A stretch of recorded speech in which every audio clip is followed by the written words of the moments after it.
UP intermediate board exam में ये जो सेकंड खंड है, खंड ब पार्ट बी, इसमें 6 क्वेश्चन आते हैं एक एक नंबर के, वेरी शॉर्ट क्वेश्चन। इनके छोटे छोटे जवाब होंगे, तो इनको हम सॉल्व करते हैं। इनमें पहला जो फर्स्ट है उसमें देखिए लिखा है एक परमाणु के मूल ऊर्जा स्तर की ऊर्जा ये है, तब इसका आयनन विभव बताओ। मूल ऊर्जा स्तर कहते हैं पहले स्तर को, n बराबर 1 के लिए बोलते हैं। तो पहले स्तर में इसकी एनर्जी है -54.4। किसी परमाणु का आयनन विभव निकालना हो, आयनन ऊर्जा निकालनी हो, तो पहले स्तर में जितनी ऊर्जा होगी उस उतनी ही को प्लस कर देते हैं। तो हम लिखेंगे आयनन विभव V, इतना मान आएगा 54.4। विभव लिख रहे हैं तो केवल वोल्ट आएगा, बस ये आंसर हो जाएगा। पहले स्तर की ऊर्जा का प्लस चिन्ह कर देंगे, मात्रक वोल्ट लिख देंगे, तो आयनन विभव हो जाएगा।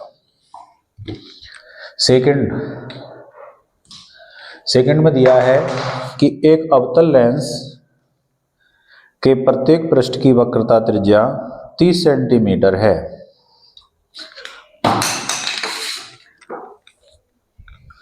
तो सबसे पहले हम लिख लेंगे R1 R2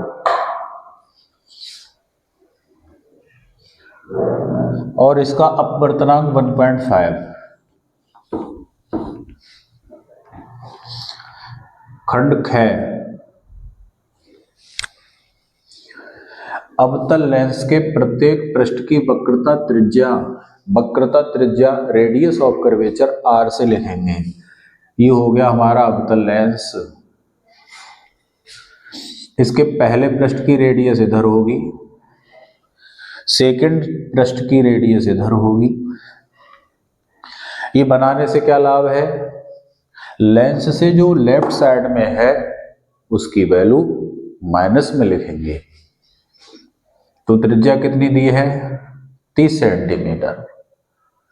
तो R1 की जो वैल्यू होगी वो हो जाएगी -30, R2 की जो वैल्यू होगी वो 30। दोनों सरफेस की त्रिज्या 30 दी थी, तो R1 को हम -30 में लिखेंगे क्योंकि ये बाईं तरफ है, ये चिन्ह परिपाटी है। अपवर्तनांक है 1.5। इसकी फोकस दूरी बताओ,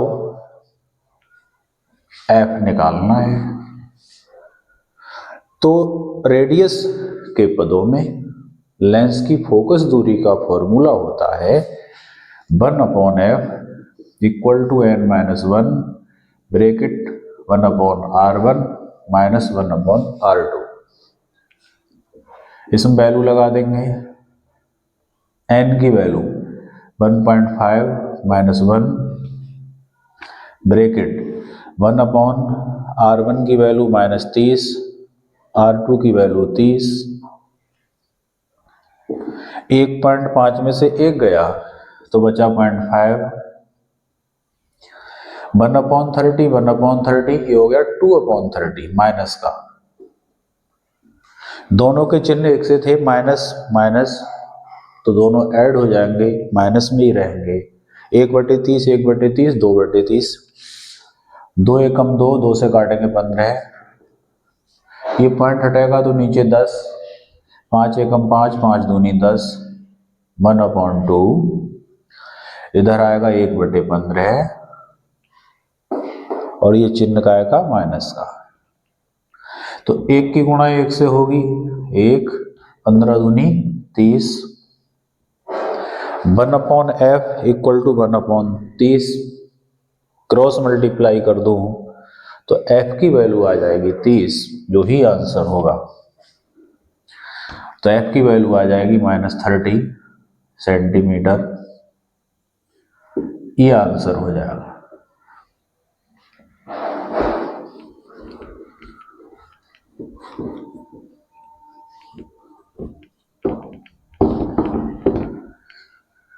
तीसरा पार्ट ये, इसमें क्वेश्चन में लिखा है नाभिक की द्रव्यमान संख्या से क्या तात्पर्य है। तो मैं बताना चाह रहा हूं, एक उदाहरण ले रहा हूं मैं, जैसे सोडियम का संकेत अगर हम लिखें, ये सोडियम का संकेत होता है 11 Na23।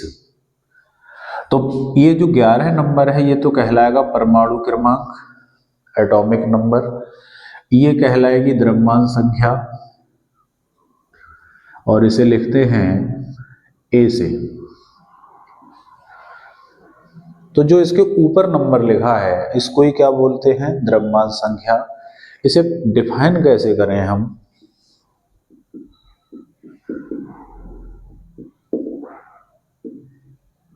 इसे डिफाइन करेंगे, किसी नाभिक में प्रोटॉन और न्यूट्रॉन की कुल संख्या को द्रव्यमान संख्या कहते हैं। किसी नाभिक में प्रोटॉनों और न्यूट्रॉनों की कुल संख्या को द्रव्यमान संख्या कहते हैं। जैसे सोडियम में कुल प्रोटॉन न्यूट्रॉन कितने होंगे, 23। डेफिनेशन हो गई। फिर कहा है ये परमाणु क्रमांक से किस प्रकार भिन्न है। तो हमारा जवाब होगा कि परमाणु क्रमांक केवल प्रोटॉनों की संख्या को बताता है, जबकि द्रव्यमान संख्या प्रोटॉन और न्यूट्रॉन दोनों को बताती है। घ, नाभिकीय संलयन से संबंधित कोई समीकरण लिखो। नाभिकीय संलयन में होता है छोटे छोटे नाभिक जुड़कर बड़े नाभिक का निर्माण करते हैं, जिसका एग्जाम्पल है सूर्य पे होने वाली क्रिया। हाइड्रोजन के परमाणु जुड़कर हीलियम बनाते हैं। तो इसमें पूछा है नाभिकीय संलयन की समीकरण पूछी है, इक्वेशन।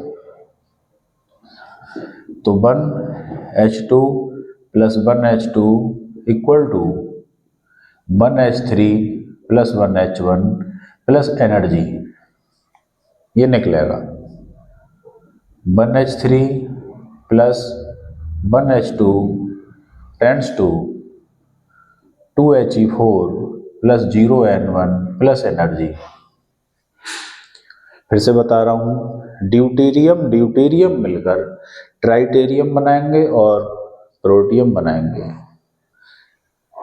इन बैलेंस कैसे करेंगे, 1 और 1 2, यहाँ भी 2, 2 और 2 4, यहाँ 3 आ गया तो यहाँ 1, और इसमें एनर्जी निकलेगी 4 इलेक्ट्रॉन वोल्ट, यहाँ निकलेगी 17.6 इलेक्ट्रॉन वोल्ट।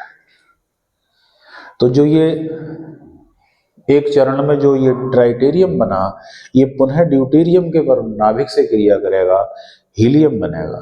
हीलियम में क्या आएगा, 1 और 2, 3 और 2 5, और यहाँ आया 4, तो 1 नंबर ऊपर बचता है, नीचे कुछ नहीं बचता है।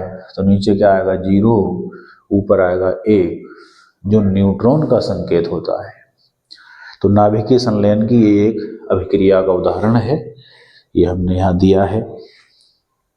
5वां खंड, ये छोटी सी अभिक्रिया है नाभिकीय संलयन की, सबसे छोटी। 5वें खंड में देखेंगे 2 वोल्ट तक विभवांतर से आवेशित 10 माइक्रोफैरड धारिता, यहाँ 2 वैल्यू आ गई, 2 वोल्ट वैल्यू हो गई V की, 10 माइक्रोफैरड धारिता, ये वैल्यू हो गई C की।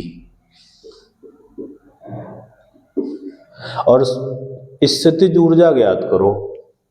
जब कंडेंसर चार्ज हो जाएगा तो कितनी एनर्जी उसमें होगी, U। तो U का फॉर्मूला होगा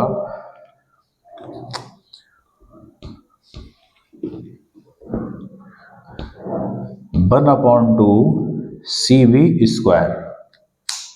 इसमें वैल्यू लगाएंगे 1/2 C, 10 माइक्रोफैरड, 10 लिखेंगे और माइक्रो को चेंज करेंगे, 10 इंटू माइक्रो में ये होते हैं 10 की पावर -6। सी का मान आ गया। सी के बाद क्या है, बी स्क्वायर। बी कितना है, 2, 2 का स्क्वायर, तो 1/2 सी का मान बी का स्क्वायर। 2 से 10 काटेंगे तो कितना आएगा, 5, तो 5 इंटू और 2 का स्क्वायर क्या हो गया, 4, 10 की पावर -6, 5 चौक 20, 10 की पावर -6। ऊर्जा का मात्रक जूल होगा।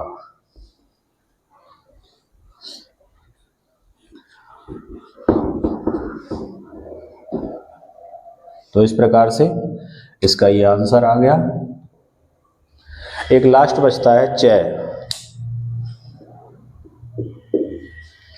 धारामापी में लोहे की क्रोड का क्या लाभ है। गैल्वेनोमीटर होता है हमारी लैब में, फिजिक्स की लैब में होता है।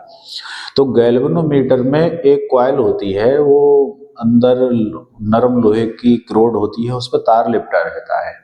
उसका क्या कार्य है, तो लोहे की क्रोड का कार्य है यह कॉइल का जो प्रेरकत्व होता है, चुंबकीय पावर होती है, उसे बढ़ाती है। नरम लोहे को कॉइल के अंदर अगर रख दिया जाए तो कॉइल का चुंबकत्व का गुण बढ़ जाता है। चुंबकत्व का गुण बढ़ेगा तो उसमें चुंबकीय आघूर्ण अधिक उत्पन्न होगा, अधिक तेजी से घूमेगी।